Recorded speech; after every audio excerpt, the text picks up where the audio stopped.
Waiting for the Barbarians is a novel by the South African writer J.M. Coetzee. First published in 1980, it was chosen by Penguin for its series Great Books of the 20th Century and won both the James Tate Black Memorial Prize and Geoffrey Faber Memorial Prize for Fiction. American composer Philip Glass has also written an opera of the same name based on the book, which premiered in September 2005 at Theater Erfurt, Germany. John Maxwell Coetzee, OMG, born the 9th of February 1940, is a South African-Australian novelist, essayist, linguist, translator and recipient of the 2003 Nobel Prize in Literature. He is one of the most critically acclaimed and decorated authors in the English language. He has won the Booker Prize twice, the CNA Prize thrice, the Jerusalem Prize, the Prix Femina Étranger, and the Irish Times International Fiction Prize, and holds a number of other awards and honorary doctorates. Coetzee is said to have taken the title as well as to have been heavily influenced by the 1904 poem, Waiting for the Barbarians, by the Greek poet Constantine P. Cavafy. Coetzee's novel was as well deeply influenced by Italian writer Dino Buzzati's novel The Tartar Steppe, which too had been based on Cavafy's poem. Summary. The story is narrated in the first person by the unnamed magistrate of a settlement that exists on the territorial frontier of the Empire. The magistrate's rather peaceful existence comes to an end with the Empire's declaration of a state of emergency and with the deployment of the Third Bureau, the special forces of the Empire, due to rumors that the area's indigenous people, called Barbarians by the people in the settlement, might be preparing to attack the town.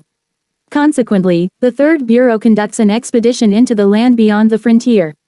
Led by the sinister Colonel Jal, the Third Bureau captures a number of barbarians, brings them back to town, tortures them, kills some of them, and leaves for the capital in order to prepare a larger campaign. In the meantime, the magistrate begins to question the legitimacy of colonialism and personally nurses a barbarian girl who has been left crippled and partly blinded by the Third Bureau's torturers. He threatens to force the barbarian girl out of the city unless she stays with him. The magistrate has an intimate yet uncertain relationship with the girl. Eventually, he decides to take her back to her people. After a life-threatening trip through the barren land, during which they have sexual relations, he succeeds in returning her, finally asking, to no avail, if she will stay with him, and returns to his own town. The Third Bureau soldiers have reappeared there and know arrest the magistrate for having deserted his post and for consorting with the enemy. Without much possibility of a trial during such emergency circumstances, the magistrate remains in a locked cellar for an indefinite period, experiencing for the first time a near-complete lack of basic freedoms. He finally acquires a key that allows him to leave the makeshift jail, but finds that he has no place to escape to and spends most of his time outside the jail scavenging for scraps of food. Later, Colonel Jal triumphantly returns from the wilderness with several barbarian captives and makes a public spectacle of their torture. Although the crowd is encouraged to participate in their beatings, the magistrate bursts onto the scene to stop it, but is subdued. Seizing the magistrate, a group of soldiers hangs him up by his arms, deepening his understanding of colonialistic violence by a personal experience of torture. With the magistrate's spirit clearly crushed, the soldiers mockingly let him roam freely through the town, knowing he has nowhere else to go. The soldiers, however, begin to flee the town as winter approaches and their campaign against the barbarians collapses. The magistrate tries to confront Jal on his final return from the wild, but the colonel refuses to speak to him, hastily abandoning the town with the last of the soldiers. The predominant belief in the town is that the barbarians intend to invade soon, and although the soldiers and many civilians have now departed, the magistrate helps encourage the remaining townspeople to continue their lives and to prepare for the winter.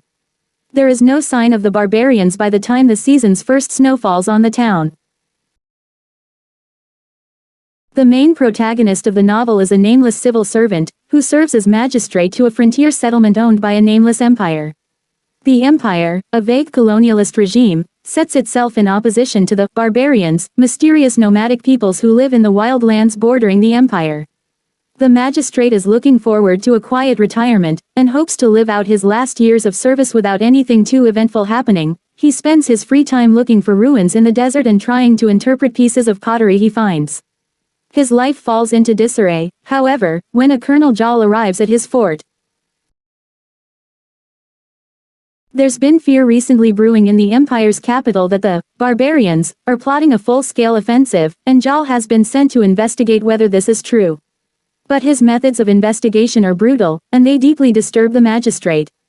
Jal employs vicious torture tactics, which seem to force his victims into fabricating information that confirms his hypothesis, just in order to cease the pain.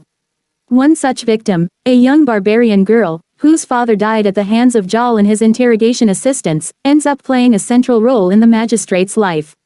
After her release, he sees her begging on the streets of the fort. Her ability to walk and to see have been greatly hindered by Jal's torture techniques.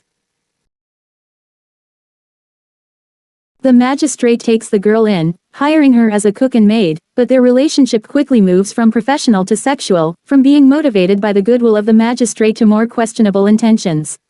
Over time, the magistrate grows frustrated with the barbarian girl, finding her personality enigmatic and impenetrable. He begins to have anxiety over the meaning of his own sexuality. Eventually, he decides to take the girl back to her people. The magistrate then assembles a team of 2 other soldiers, several horses, and a stock of supplies, and heads out on a grueling journey into dangerous wintry storms in the desert. Upon returning, and having successfully returned the young girl to the mysterious Barbarians, the magistrate's life becomes especially complicated. An officer, Mandel, has already replaced the magistrate's office, and the magistrate is taken into custody, being believed to have consorted with the Barbarians. Mandel informs him that the Empire is planning a military campaign against the Barbarians. The 2 soldiers who accompanied the magistrate, having witnessed from afar the magistrate's interactions with the Barbarians in returning the girl, confirm this false accusation. The magistrate is imprisoned at the fort, and charges of treason are drawn up against him. The magistrate, demanding a trial, is never given one, but he's nevertheless tortured, beaten, and starved. Eventually, Mandel sets him free, no longer viewing the magistrate's keep as a justifiable expenditure. The magistrate then assumes a life of begging, and gradually regains the trust of the village people. Meanwhile, the soldiers, led by Jal to fight against the Barbarians, are dying in the desert, their campaign failing, and those who remain at the frontier settlement begin to abuse their authority, ransacking the fort's shops and causing mayhem. Eventually, Mandel and most of the soldiers return to the capital, and many of the fort's inhabitants follow. The magistrate regains his former position, and stability among the settlement returns. One day, a weary Colonel Jal returns to the settlement in a carriage, accompanied by several soldiers, but the villagers throw bricks at them. The magistrate tries to communicate with Jal, but he won't open the carriage. He and his company quickly leave. The novel ends as the magistrate tries to write the history of the settlement, but he finds himself unable to. He's unable to reconcile the horror of the events which befell the settlement at the beginning of Jal's investigation with the beauty he attributes to the life of the town as a whole, a life whose scale he conceives as being beyond day-to-day historical events, but rather is bound up in the cyclical time of the constantly changing seasons.